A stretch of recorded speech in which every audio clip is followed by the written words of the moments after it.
The rhythmic hum of the ship's engines filled the cockpit as Commander Marcus Thorne gazed at the planet below. Cygnus 3, an alien world in a distant star system, was a mystery to humanity.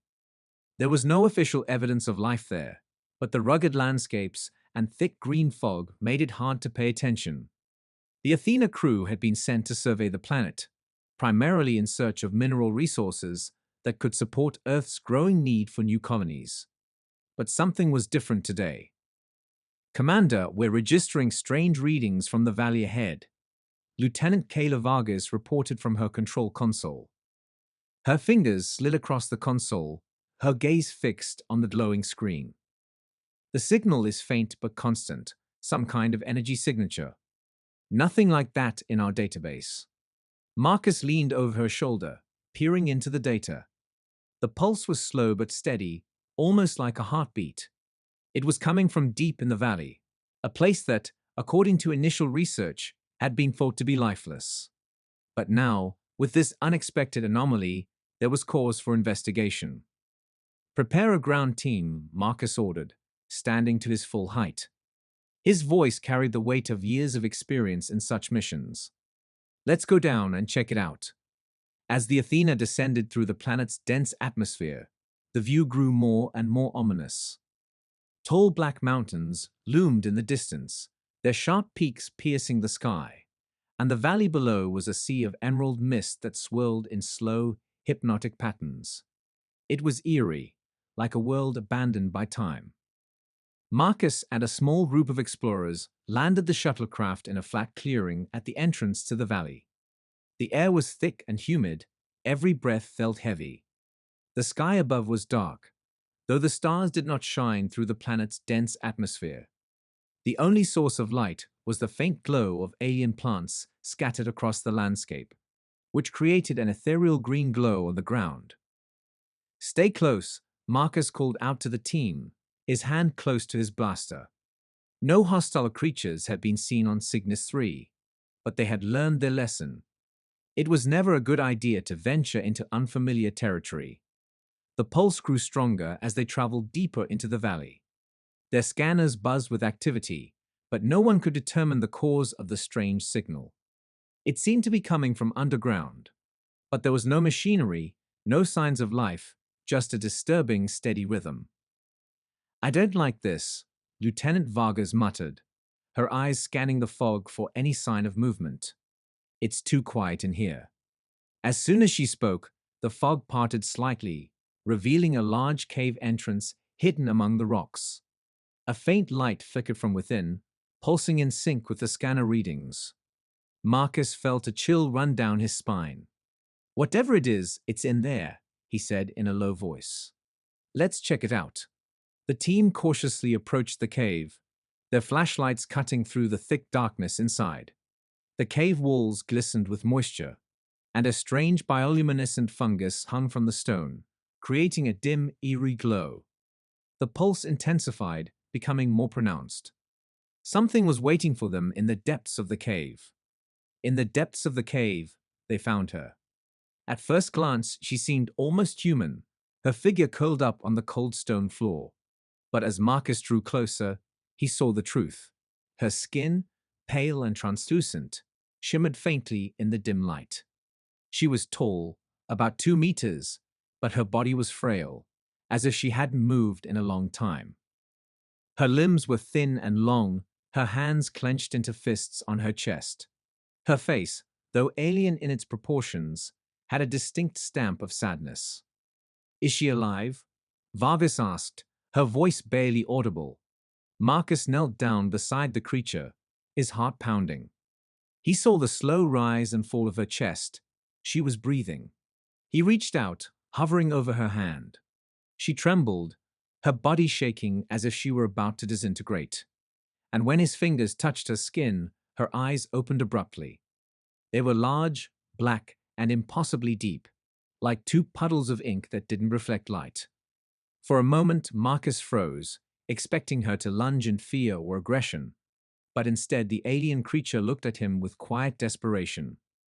Her lips trembled, and to his amazement, tears began to come to her eyes. She was crying. Vargas owed behind him, her voice full of disbelief. Marcus was paralyzed by the sight. The alien woman's tears were silvery, almost luminous, flowing slowly down her cheeks. There was not a sound, only a silent expression of anguish from a creature that had probably been alone for longer than he could have imagined. Instinctively, Marcus did the only thing that seemed right. He lowered his weapon, knelt down fully, and gently embraced her trembling figure. The creature tensed at first, her body tense with fear. But after a moment she seemed to melt into his embrace. She cried harder, her body shaking with silent sobs, as if the weight of centuries of loneliness had finally been lifted, if only for a moment. She clung to him, her long fingers gripping his form with surprising strength, her tears soaking into his chest. There was no way to communicate with her, no way to ask what was wrong or why she was here. But in this moment, none of that mattered. For the first time since landing on Cygnus 3, Marcus didn't feel like an explorer or a soldier. He felt like a protector. "We need to get her back to the ship," he said quietly, looking at Vargas and the rest of the crew. "She's not a threat. He paused, struggling to find the right words. What could he say? This creature was unlike anything they had ever met, but her pain was universal. It was a loneliness so deep that it transcended language, race, or worlds. She's been alone too long. Carefully, Marcus lifted the alien into his arms. She was light, much lighter than her size would suggest.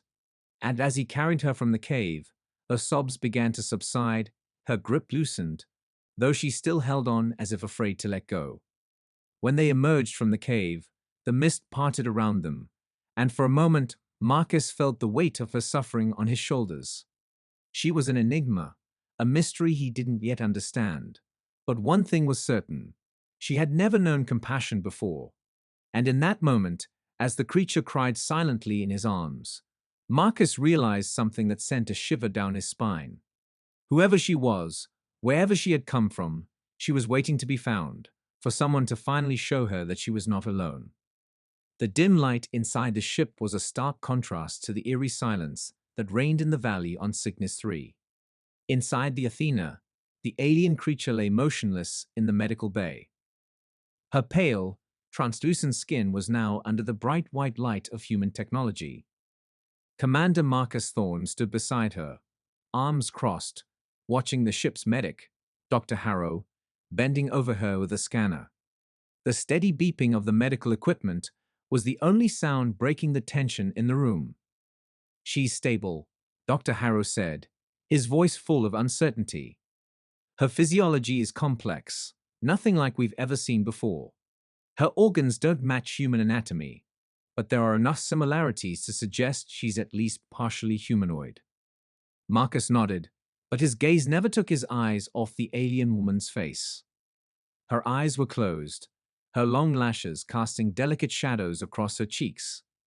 There was a fragility about her, a vulnerability that made her seem not a specimen to be studied, but a person who had endured unimaginable suffering. "Is she conscious?" Marcus asked, trying to speak softly, barely audible. "Hardly," Dr. Harrow replied, straightening up. "Whatever she's been through has drained her. I'm not sure how long she's been in this state, but it's clear she's exhausted, if that even applies to her species. I'm administering nutrients intravenously, but otherwise we're in uncharted territory." Marcus exhaled slowly, feeling the tension clench in his chest. They had so little information, and every minute seemed like another unanswered question. He had brought her aboard to save her, but now that she was here, she seemed to be slipping further away. "Keep watching," Marcus said finally, turning to leave. "Let me know if there are any changes." Harrow nodded, but just as Marcus reached the door, a quiet sound stopped him.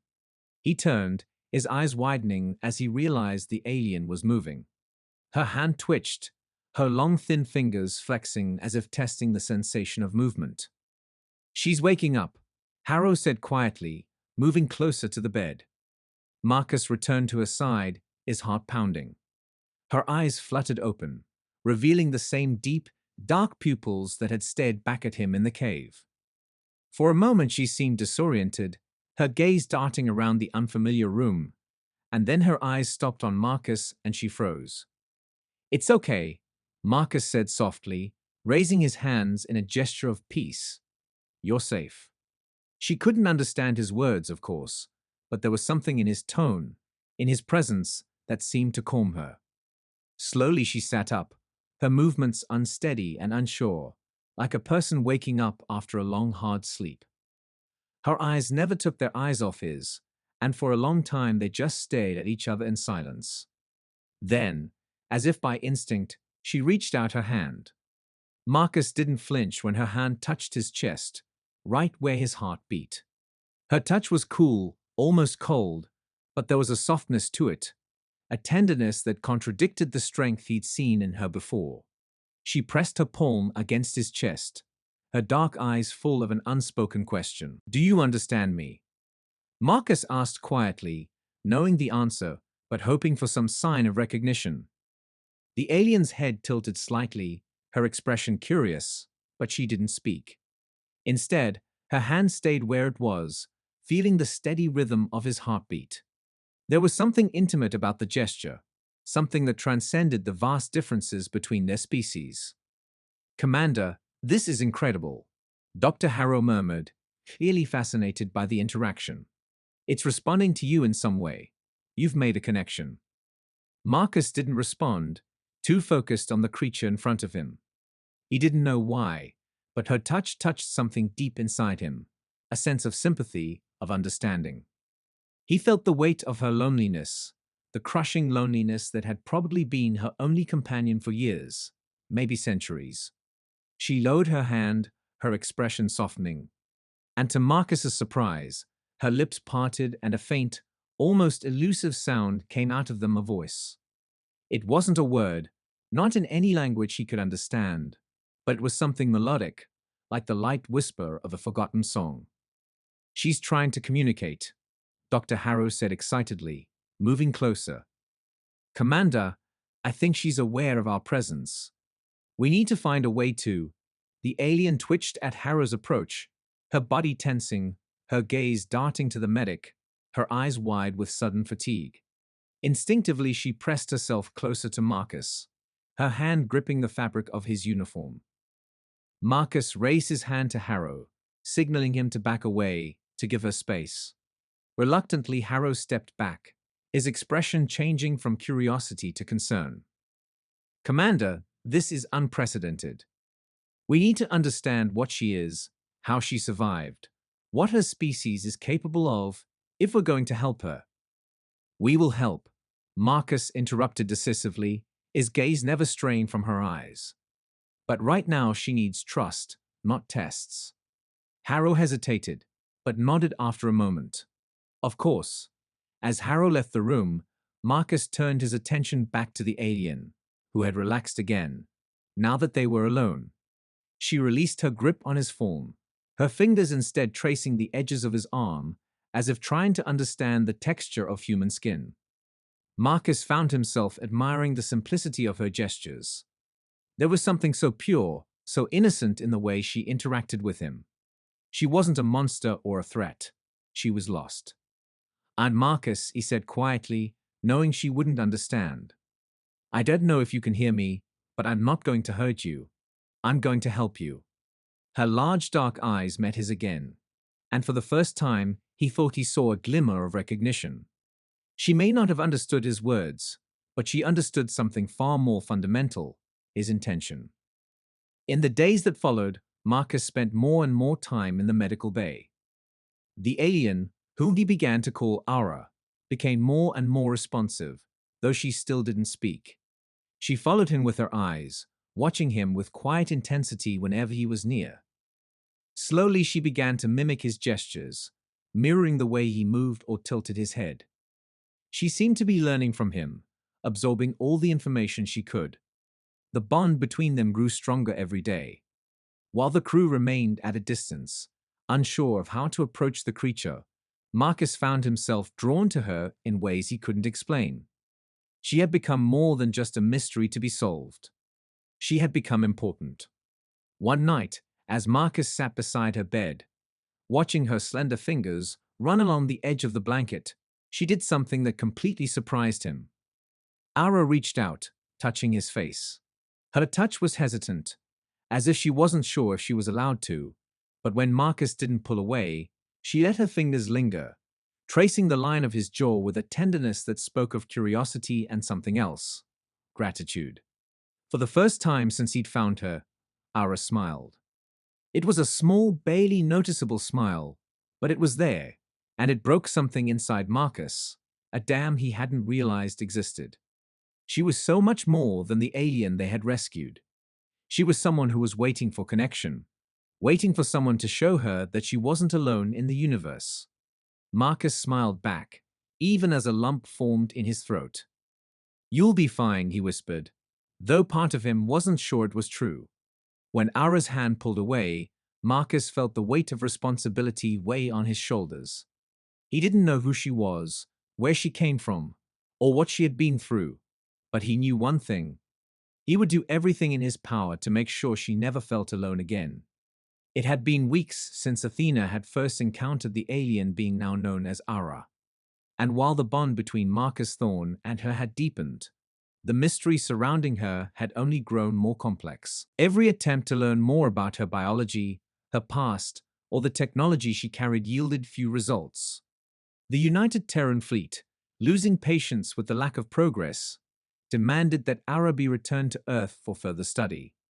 But Marcus knew that if she was taken, she would be treated as a test subject, a fate she did not deserve. Ara grew stronger, though she remained silent, but her eyes always seemed to hold the story, as if she was waiting for the right moment to share it. Her trust in Marcus grew stronger, and though she still avoided most of the crew, she sought Marcus out, clinging to him with the quiet confidence of someone who had found their anchor in a storm. But something was changing. Ara's glowing skin, once radiant with life, began to dim. At first it was barely noticeable, just a slight decrease in her shimmer, but soon the light within her seemed to fade like a dying star.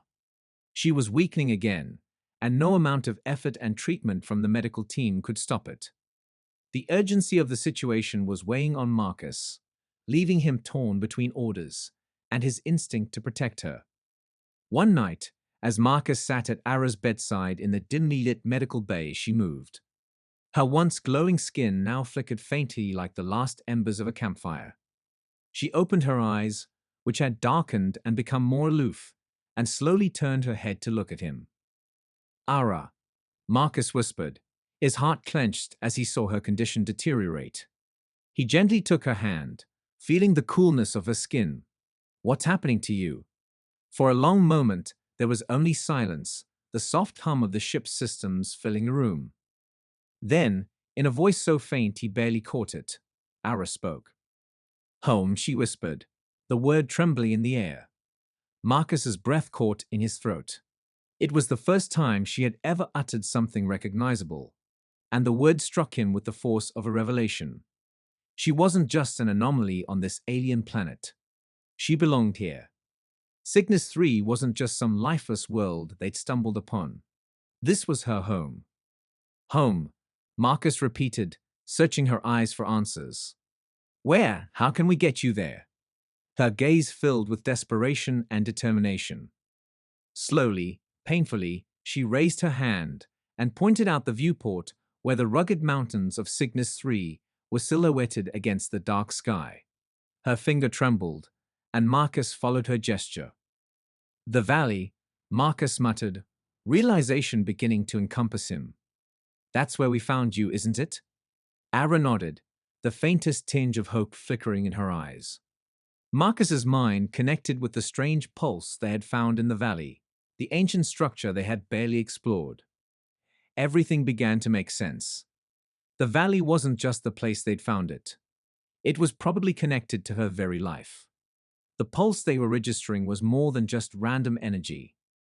It had to be connected to Ara's life force, and it was weakening with her. He had to act quickly. Without hesitation, Marcus jumped out of the medical bay and headed straight for the bridge. His mind was full of determination. He had to get back to the valley, no matter what. But as he approached the command center, the weight of authority crushed him. The United Terran Fleet had already given direct orders to return Ara to Earth. His decision to return her to the Valley would be seen as insubordination, an act that could cost him his career. But none of that mattered now. When Marcus entered the bridge, Lieutenant Kayla Vargas and the rest of the crew were busy monitoring the ship's systems. They looked up in surprise as he entered, his expression grim. "We need to get back to the Valley," Marcus said, his tone leaving no room for argument. Kayla frowned. "Commander, the fleet has already ordered us to prepare to return to Earth. We can't just—" "We don't have time," Marcus interrupted, his voice harsh. "Ara is dying. She needs to get back to the Valley. This is her only chance." Kayla faltered, exchanging a worried look with the others. "What makes you think that? We barely know what's in this valley." "I'm not sure for sure," Marcus admitted, "but I know she was trying to tell us something. This place, whatever it is connected to her survival.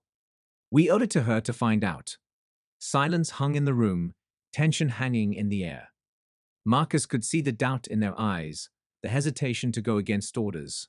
But he also knew they saw Ara, felt her pain. This wasn't just another mission. It was something more. Kayla finally nodded, clenching her jaws. "We're with you, Commander."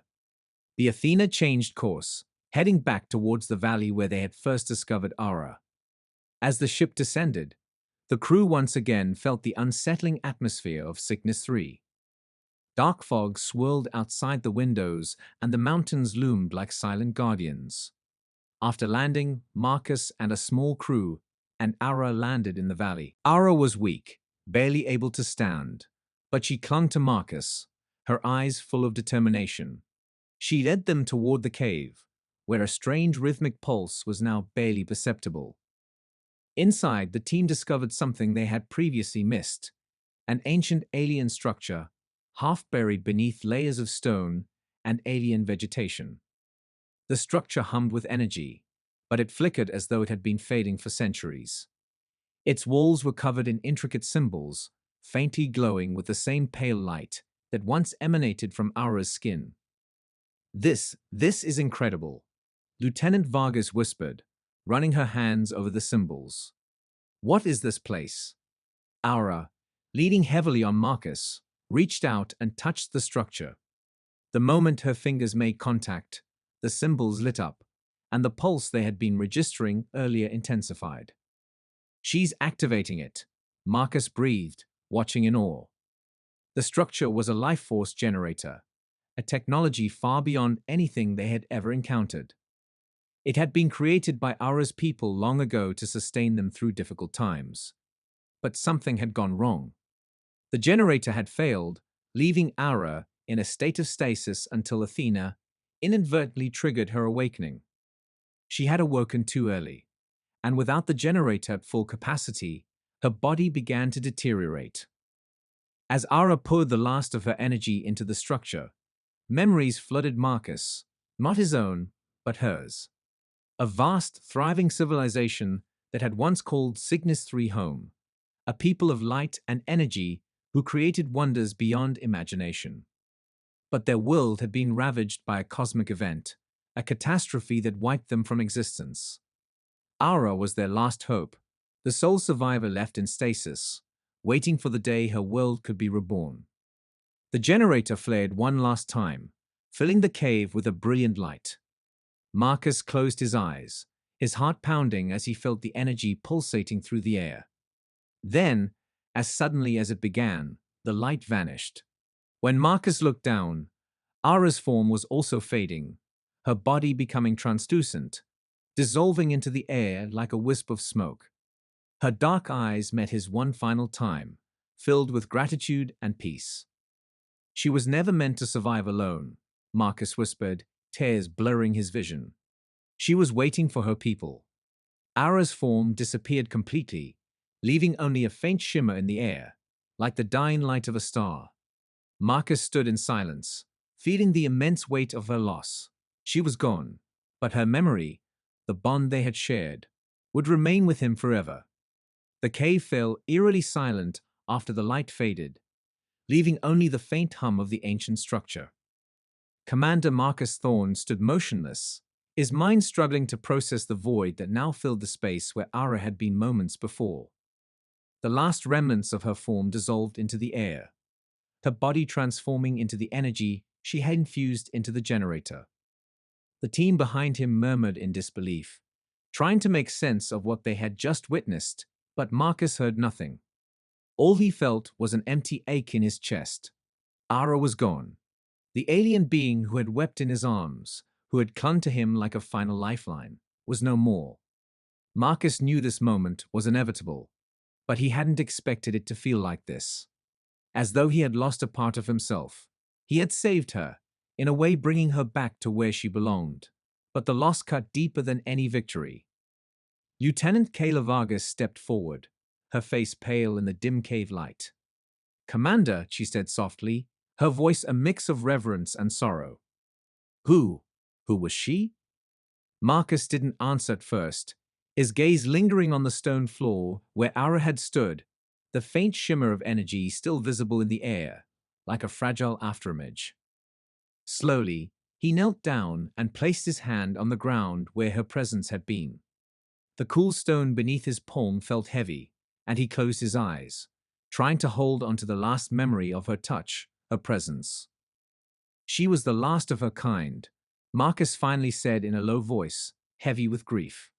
An entire civilization, lost to time, to catastrophe. She was their last hope, left behind in stasis, waiting to be found, to be awakened. Vargas knelt beside him, her expression softening. "And we did it," Marcus nodded. "We did, but she wasn't meant to be alone. That technology, the generator, was designed to sustain her, to bring her people back when the time was right. But it broke down, and she waited so long. Too long." He rose, wiping a hand across his face, steeling himself. The weight of the moment pressed on him, the reality that no matter what they had done, Ara's fate had been sealed long before they arrived on Cygnus 3. She was a remnant of a world that no longer existed, a ghost of a forgotten civilization. Yet, for the brief time they had known her, she had become something more. "I thought we could save her," Marcus whispered, his voice barely audible. But in the end, she saved herself. A silence hung between the crew members, the weight of Marcus's words filling the air.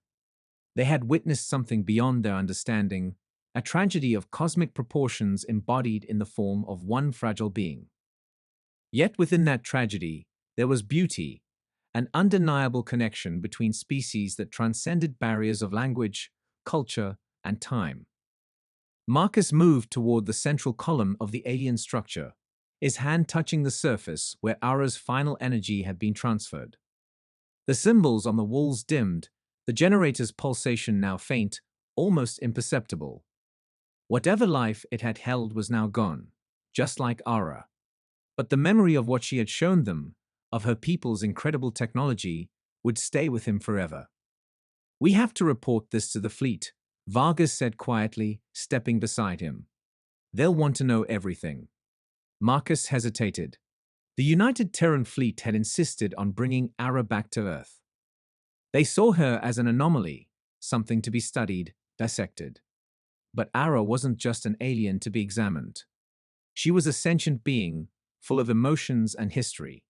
And now that she was gone, Marcus understood the truth. This wasn't a discovery to be exploited. It was a story to be told, a testament to the fragility of life in the universe. "They'll never understand," Marcus replied, his voice distant. "They'll see her as a missed opportunity. But she wasn't an experiment. She wasn't something to dissect and study. She was alive." He turned to Vargas, his eyes sharp. "We'll tell the fleet what we found here, but not everything. Not about her. Not the details of what really happened. Let them think she was a lost artifact, a part of the planet's ancient history. That's all they need to know." Vargas studied him for a long moment before nodding. She understood. Ara's final moments, her story, now belonged to them, not to bureaucrats and scientists on Earth who couldn't grasp the depth of what had happened. It was something sacred, something to be honored, not dissected. As they returned to the ship, Marcus couldn't shake the image of Aura's face from his mind. The sorrow in her eyes, the way she touched his chest, as though to remind herself of the existence of another heartbeat, another being who understood her pain. He felt a connection to her that transcended species, beyond the stars. She was more than just an alien. She was a companion in the vast, lonely expanse of space. Aboard the Athena, Marcus stood in the observation deck, gazing at the jagged mountains of Cygnus III, now bathed in the faint light of a setting sun. The mist still curled through the valley below, the dark sky above studded with distant stars.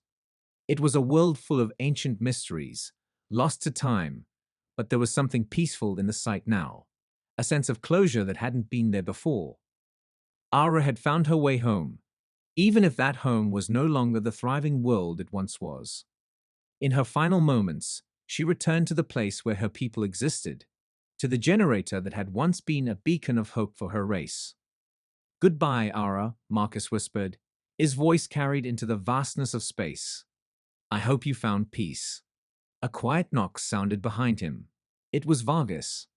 "We're ready to depart when you are, Commander." Marcus nodded but didn't turn around. "I'll be there in a minute."